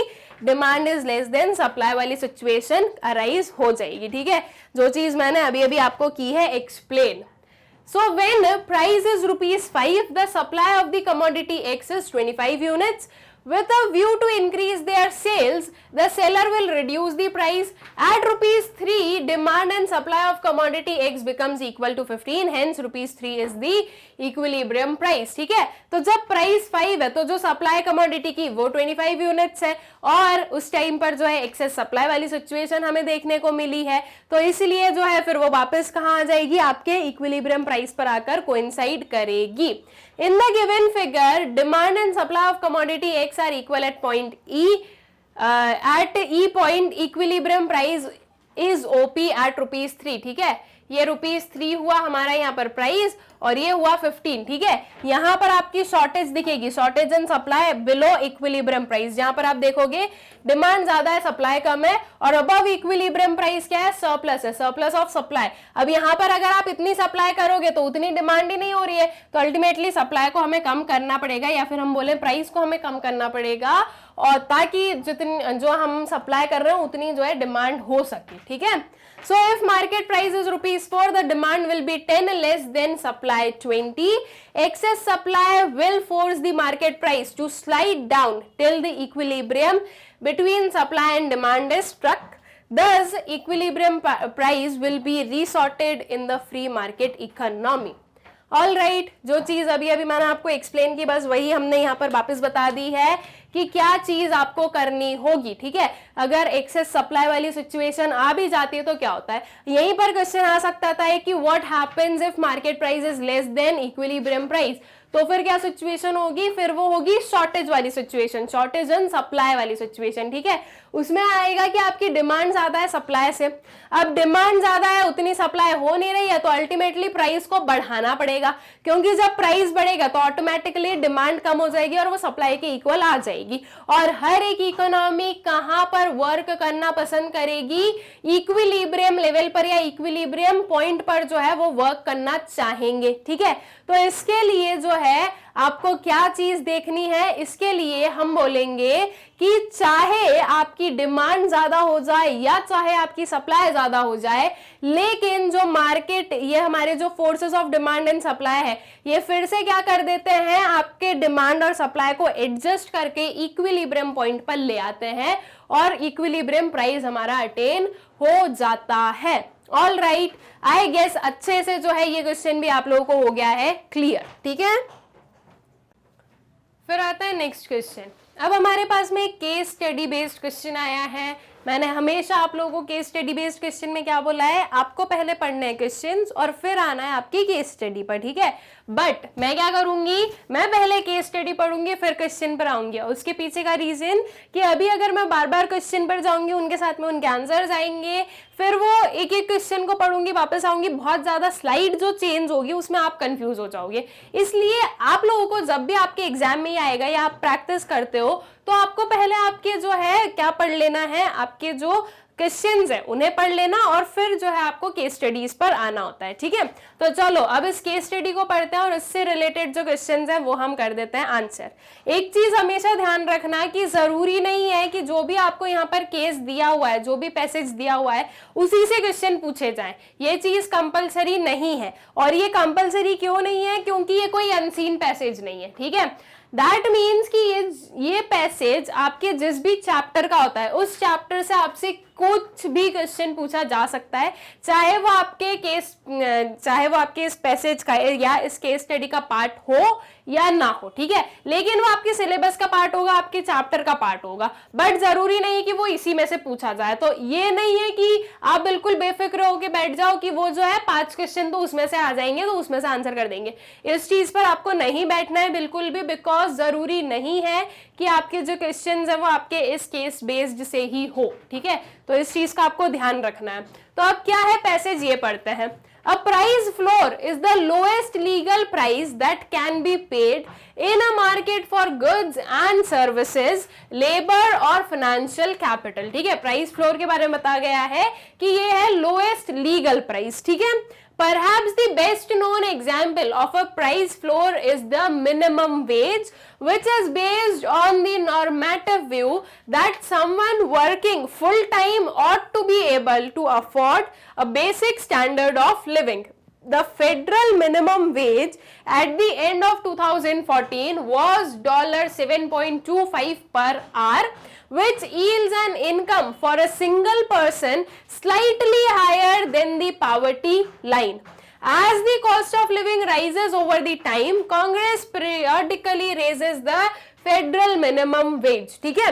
तो बेसिकली इसमें हमें जो है प्राइस फ्लोर के बारे में बताया गया है, और उसके बाद में जो एक बेस्ट एग्जांपल प्राइस फ्लोर का बोला जा सकता है वो बताया गया, दैट इज मिनिमम वेज, जो कि किस पर्टिकुलर जो है अजम्पशन या व्यू पर बेस्ड है, एक नॉर्मेटिव व्यू पर बेस्ड है, जो कि ये बोलता है कि अगर कोई पर्सन फुल टाइम वर्क कर रहा है तो एटलीस्ट वो जो वर्क कर रहा है उससे उसको इतना मनी मिल जाना चाहिए कि वो उसके जो बेसिक स्टैंडर्ड ऑफ लिविंग है उसे अफोर्ड कर सके, ठीक है। तो जो एक फेडरल मिनिमम वेज है एट द एंड ऑफ 2014 अगर हम बात करें तो वो डिटरमाइन किया गया था $7.25 पर आवर का, ठीक है। और ये जो $7.25 पर आवर का था, इससे एक पर्सन की इनकम थोड़ी सी अबव पॉवर्टी लाइन हो जाती है। ये एक मिनिमम वेज है कि आपको कम से कम इतना तो देना ही है, बाकी तो फिर चेंज होते रहते हैं as per the position and as per the qualities जो है वेजेस मिलते हैं, लेकिन मिनिमम इतना तो मिलना चाहिए। जो एक कैजुअल वर्कर है उसे भी इतना मिलना चाहिए। और जैसे कि कॉस्ट ऑफ लिविंग बढ़ता रहता है महंगाई के साथ में, इन्फ्लेशन के साथ में, या पूरी हमारी जो है डेवलपमेंट के साथ में, तो जैसे जैसे कॉस्ट ऑफ लिविंग बढ़ता रहता है उस हिसाब से ये जो आपके वेजेस हैं वो भी पीरियोडिकली चेंज होते रहते हैं, रेज किए जाते हैं, ठीक है। Price floors are sometimes called price supports, ठीक है। प्राइस फ्लोर को कभी कभी क्या बोला जाता है, प्राइस सपोर्ट बोला जाता है। क्यों बोला जाता है? Because they support a price by preventing it from falling below a certain level. और प्राइस सपोर्ट क्यों बोला जा रहा है? क्योंकि ये सपोर्ट करते हैं एक प्राइस को कि वो एक जो है सर्टेन लेवल से ज्यादा फॉल ना हो, तो वो बिकॉज प्राइस को सपोर्ट करता है इसलिए प्राइस फ्लोर को प्राइस सपोर्ट भी बोला जाता है। Around the world, many countries have passed laws to create agricultural price support, ठीक है। बहुत पूरी वर्ल्ड में जो है बहुत सारी कंट्रीज ने क्या लॉस पास किए हैं, किससे रिलेटेड किए हैं? एग्रीकल्चरल प्राइस सपोर्ट से रिलेटेड जो है लॉ पास किए हैं। Farm prices and thus farm incomes fluctuate sometimes widely, so even if on average farm incomes are adequate, some years they can be quite low. The purpose of price support is to prevent these swings, ठीक है। कभी कभी ये जो agricultural products के prices वो बहुत high चले जाते हैं, कभी लो चले जाते हैं। तो हाई जा रहे हैं तब तक तो ठीक है, लेकिन अगर लो चले गए तो किसी फार्मर को कुछ जो है मनी मिलेगा ही नहीं, राइट, वो कुछ अर्न ही नहीं कर पाएगा। तो बस इस फ्लक्चुएशन को कंट्रोल करने के लिए जो ये प्राइस सपोर्ट है, प्राइस फ्लोर है, इसका यूज किया जाता है, ठीक है। फिर उसके बाद में आता है the most common way price support work is that government enters the market and buys the product, adding to demand to keep prices higher than they otherwise would be, ठीक है। तो जो इसका मोस्ट कॉमन वे है price support का वो क्या है? गवर्नमेंट खुद एंटर कर जाती है मार्केट में और गवर्नमेंट जो है इन चीजों को खरीद लेती है। तो जब गवर्नमेंट इन्हें परचेज करती है तो वो एक डिमांड बढ़ती है, और डिमांड बढ़ती है तो अल्टीमेटली जो प्राइस है वो भी इंक्रीज हो जाता है, ठीक है। तो इस वे से जो है गवर्नमेंट प्राइस को सपोर्ट करती है, गवर्नमेंट जो है वो प्राइस को एक जो है मिनिमम लेवल तक बना के रखती है कि एटलीस्ट इससे नीचे तो प्राइस नहीं जाना चाहिए। तो बेसिकली यहाँ पर इस पैसेज में हमने पढ़ा है पूरा प्राइस फ्लोर से रिलेटेड चीज है। अब आते हैं क्वेश्चन पर। क्या है क्वेश्चन? एक एमसीक्यू बेस्ड क्वेश्चन है, देखते हैं क्या गिवन है। Dash is the lowest legal price that can be paid in the market for goods and services, labour और फाइनेंशियल मार्केट। बहुत ही इजी आंसर है ये, डायरेक्टली आपका जो पैसेज है उसकी फर्स्ट लाइन से उठाकर आप दे दोगे। Price ceiling, price floor, both A and B and none of the above. The correct answer would be price floor. इसको तो एक्सप्लेन करने की जरूरत भी नहीं है, ये तो सीधा सीधा आपके जो है पैसेज से आ गया है। और पैसेज से नहीं भी आया तो मीनिंग यही होता है, प्राइस फ्लोर ही होता है। ये वाली जो चीज हमसे पूछी गई है, मिनिमम प्राइस जो पूछा गया है, ठीक है, लोएस्ट लीगल प्राइस। उसके बाद में आता है next question, dash is the best known example of price floor. Minimum wage, maximum wage, minimum wage है, मैक्सिमम वेज है, best known example that is minimum wage, ठीक है। तो आपका करेक्ट आंसर क्या हो जाएगा? Your option A. उसके बाद में नेक्स्ट क्वेश्चन आता है, read the following statement and choose the correct alternative from the following. क्या स्टेटमेंट है? In agriculture market price support prevents the swings in the price. Agriculture market में जो price support है वो जो प्राइस में स्विंग होते हैं अप लो, ठीक है, ये जो स्विंग होता है उसको कंट्रोल करता है, उसको प्रिवेंट करता है। True, false, partially true and none of these. बहुत ही इजी आंसर है, that would be your option है ट्रू। ये जो स्विंग्स है इसको कौन प्रिवेंट करता है? प्राइस सपोर्ट जो है वो प्रिवेंट करता है इन एग्रीकल्चर मार्केट, ठीक है।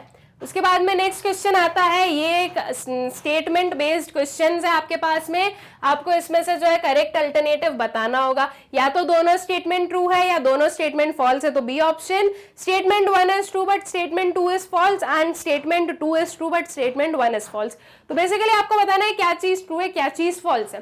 स्टेटमेंट 1 क्या है? The implication of price floor is that when the producer are not able to sell all they want to sell, they illegally sell the good at below the minimum price। जो implication है price floor का वो क्या है कि जब एक producer को कुछ भी सेल करना है और अगर वो सेल नहीं कर पा रहे हैं तो वो मिनिमम प्राइस के बिलो सेल करते हैं इलीगली। ऑप्शन जो स्टेटमेंट 2 है वो आपको बोल रही है government enters the market and buys the product, this way price support system work. जो गवर्नमेंट है वो एंटर करती है मार्केट को और जो है प्रोडक्ट को खरीदती है, इस वे से जो प्राइस सपोर्ट है वो वर्क करता है। दोनों स्टेटमेंट ट्रू है, यस बिल्कुल ट्रू है, क्योंकि सेकेंड वैल्यू तो आप लोगों को बहुत अच्छे से पता है ट्रू है, ये चीज डायरेक्टली लिखी थी।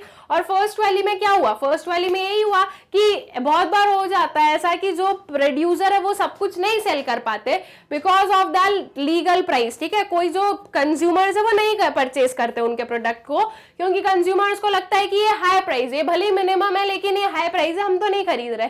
तो ऐसे केस में जो एक प्रोड्यूसर है उसके गुड्स जो है वो सेल आउट नहीं होते हैं, तो जो प्रोड्यूसर है वो फिर क्या करता है, वो उस मिनिमम प्राइस के बिलो जाकर अपने जो प्रोडक्ट्स है उनको सेल कर देता है। तो ये अगर मिनिमम प्राइस के बिलो जा रहा है तो वो इलीगल हुआ, तो इसलिए illegally sell the good at the below the minimum price, ठीक है। तो option A is the correct, that is both the statements are true, ठीक।